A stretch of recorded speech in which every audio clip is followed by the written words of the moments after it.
Quick disclaimer before I start this episode. If you have not seen episode 1, go watch it since there are a lot of topics that will not be covered again in this episode. Before I can continue, I have to go over some very common competitive jargon. I will do my best to have relevant background footage while I explain these things. Bomb is just a soldier or demo explosive jumping. For example, if your teammate says, "Can our soldiers bomb to choke?" they want their soldiers to rocket jump towards choke. Add refers to advantage. Most of the time when somebody says add or disadd, they're talking about Uber. Usually if you're asked your team who is add, the answer will be we have full add or full disadd or Uber add given in terms of percentage. In this clip, you can see that Tech has full add over Witness Gaming. This terminology is also used in casted matches. As Witness Gaming is going to be at a 40% add, so Tech. Combo classes are the players on the team that usually play around the medic. This includes Pocket Scout, Demo, Pocket Soldier, and of course, Medic. Your flank classes hold down the flank. This includes the Roamer and the Flank Scout. Just a quick note, depending on your team's playstyle and the map, the Pocket Soldier and Flank Scout can switch roles. Forcing a Medic is where you force a Medic to use Uber in a spot where they don't want to use Uber. Usually when you force a Medic, they would have died if they didn't actually pop their Uber. In this clip, the Medic has to use Uber because he would have died if he didn't. Similarly, dropping means that the Medic died with 100% Uber. If you kill a Medic with Uber, you can come, "The Medic dropped." You can tell that you dropped a Medic if you see a purple +2 and a spark of electricity, as well as hear a distinct sound. A sack is short for sacrifice. Usually when somebody sacks, they're trying to drop or force a Medic to gain an advantage for their team. A sack is almost always a guaranteed death for the sacrificing player. In 6s, it is typically the Roamer's job to sack. In this clip, you can see me do a standard 2-rocket bomb and then sink 2 rockets onto the Medic. Lastly, milking Uber means that a Medic is purposefully not popping Uber even in the face of danger. The Medic can milk Uber when somebody is sacking to try and force him, or while his team is pushing. It really just depends on the situation, and I will talk a little bit more about this in the future. For the last part of this segment, I will play a bit of a casted match in order for you to hear the jargon in action. Well, they have even Ubers, so definitely a little bit better of a situation for G6, because now they have even Ubers on second as opposed to last. There's a lot less stressful to deal with. So, to see what the even Uber scenario. And they are, they're pressuring IT. I don't know if they're making space for because they only have Artist alone and Choke. Okay, now they have Laz and Choke. I think they're trying to make space so Laz can bomb through, but they're just kind of they have High-Five hiding in a corner. Maybe that's the theory. Yeah, I think they want to bomb Laz through Choke and High-Five rush low or something. But I don't know if they're waiting for a rotation. Yeah, High-Five's on the move. Here's he's Laz. in. Yep, here's the 2-man. Trying to get at least 1 kill. Maybe before drop! on Silly's head. You can't surf, but there's a soldier on your head. That's going to be a drop. Alright, so here's a quick, short summary of what we just talked about.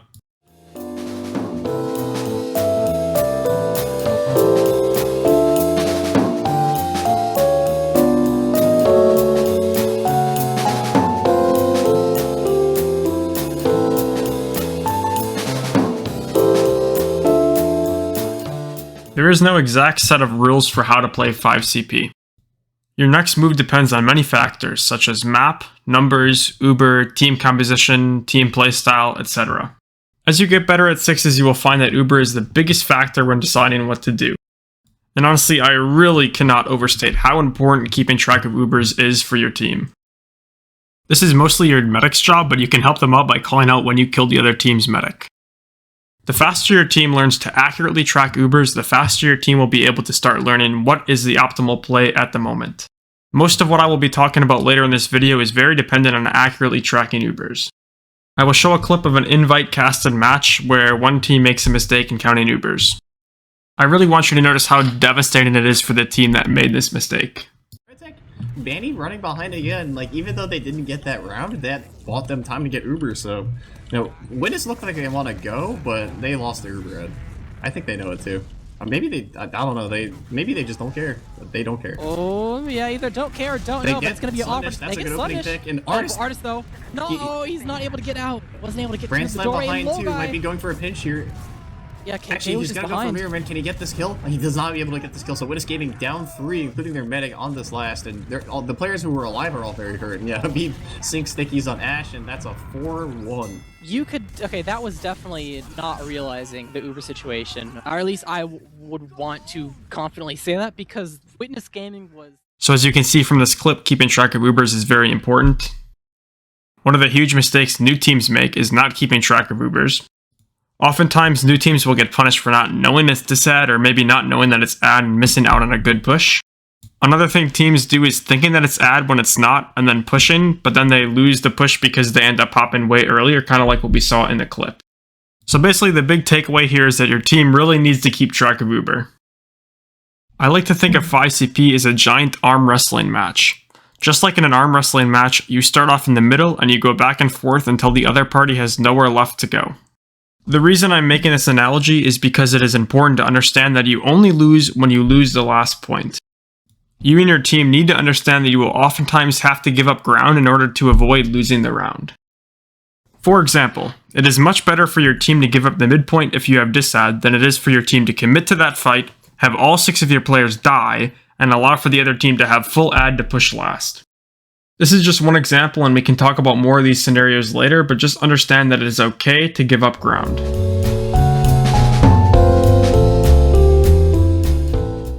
Firstly, let's take a look at what you should do if your team has disadvantage. In this example, we're going to take a look at a game between 2 top invite teams, a Froyo and like a G6. As you can see here, Froyo has a huge Uber disad, and like a G6 realizes this and is going to start pushing through Froyo's choke point. Let's pause the game and take a look at Froyo's positioning right now. In this situation, Froyo Tech knows that they need to be holding as far away as possible while still not completely giving up the point for free. And the reason that they're holding so far back is because they want to hold the point and apply pressure when the other team tries to walk in while still building Uber. And if the other team does decide that they're going to pop Uber straight to the choke point, they're not going to get caught out by that Uber, and then they're actually going to convert that into an Uber advantage if the other team makes that mistake. So just to reiterate, when you have disadvantage, you want to be playing as far back as possible while still not giving it the point and building Uber. Here we can see that Froyo Tech does a great job of coordinating spam onto the medic, and they are able to get the force out. Unfortunately, they overextend for a little bit too long, and too many important classes die, so the soldier's dead, the demo dies, and then like a G6 is able to completely snowball off of this mistake that Froyo makes here in order to come back and win the round. Let's talk about what you, the roamer, should do in this disad situation. It is typically your job to sack when your team is holding passive building Uber. As I mentioned a little bit before, your combo needs to be in a spot where it's easy for them to escape, but they also need to be able to spam in order to help you get the force. So here you can see that the Demoman is spamming, and unfortunately he stays in a little bit too long like I mentioned before and gets caught out.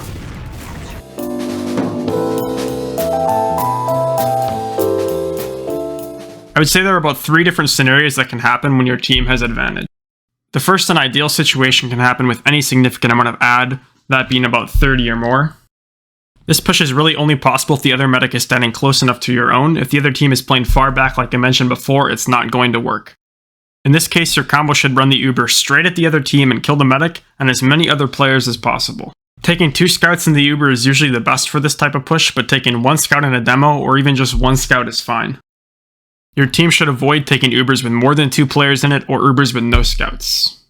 The point of this type of push is to gain more than just 1 point off of your advantage by punishing the other team for playing too close. And the way that this works is that you kill their medic and kill as many players as possible, and then you're able to reset, keeping your Uber advantage, and then rinse and repeat. As a roamer in this situation, the best thing that you can do is to stay out of the Uber fight. This may sound really weird at first, but it is much better to hold down the flank until your team's Uber is fading, and then commit to the fight after the Uber is over. Think about it this way. If you were in the fight while your team's Uber is still going, you are just giving the other team another target that isn't invincible to shoot at. This makes your medic choose between flashing you or possibly letting you die. And realistically, as a roamer, this principle should hold true for 99.9% of the time, no matter what the Uber situation is. As a roamer, you are simply not a very useful Uber target. The second situation that can happen when you have ad is when the other team is playing further back.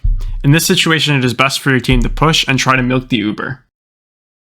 If you were able to push the other team out without popping Uber, you were in a better situation than if you used the Uber to get that point.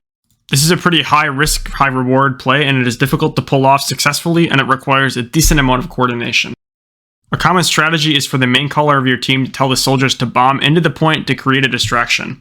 In this situation, you aren't really going for frags, you're just trying to draw the eyes of the other team's spam classes away from your combo in order for them to get through the other team's choke unscathed.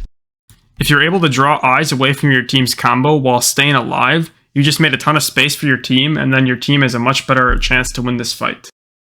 My advice for staying alive during this is to bomb fast and high towards the other team's combo, and then strafe away to land safely in high ground. The last thing for you to note for this push is that while bombing to make space, you aren't really going for frags, but if you have the opportunity to get an important pick, you are able to do so. Just keep in mind that your main purpose is really just to make space for your combo. The third type of push is where you just completed this second type of push that I just talked to you about, where you used your full Uber ad to capture a point, but you didn't pop your Uber, so you still have probably around 20 to 30% ad. You can then transition into an aggressive push where you pop your Uber right away since the other team is still close to your medic, since they are probably either still retreating or just getting set up on the next point, and they don't really have time to think about you pushing again. If you could pull this off successfully, here's what it would look like. So you push from middle to second without using Uber, and the other team retreats so you get the point for free. And then you push the next point right away, pop the Uber, get a bunch of frags, and then you win the round because the other team wasn't expecting you to push. Again, these types of very coordinated pushes are very difficult to pull off. Honestly, this is kind of a theme with sixes, but hopefully this is starting to make a little bit of sense to you. At this point, if you don't understand exactly what I mean, I recommend going and watching some high-level games that you can find on RGL's YouTube or Twitch. This will give you a better idea of how more experienced players play, and you will be able to spot many of the things I have talked about this episode while you are watching. I know I said last episode that I would go into depth about sacking this episode, and I did briefly discuss it, but I don't have enough time to actually completely discuss it in detail here. I felt like I needed to talk to you more about the flow of 5CP first, because in order to understand when and where to sack, you need to understand what's going on. So now that you know more about the flow of 5CP, I'll be able to talk about sacking in the next episode. In the meantime, if you have any questions, suggestions, or criticism, feel free to leave a comment or stop on my Twitch stream. If I upload this according to plan, I should be streaming a TF2 Cup over on my Twitch channel.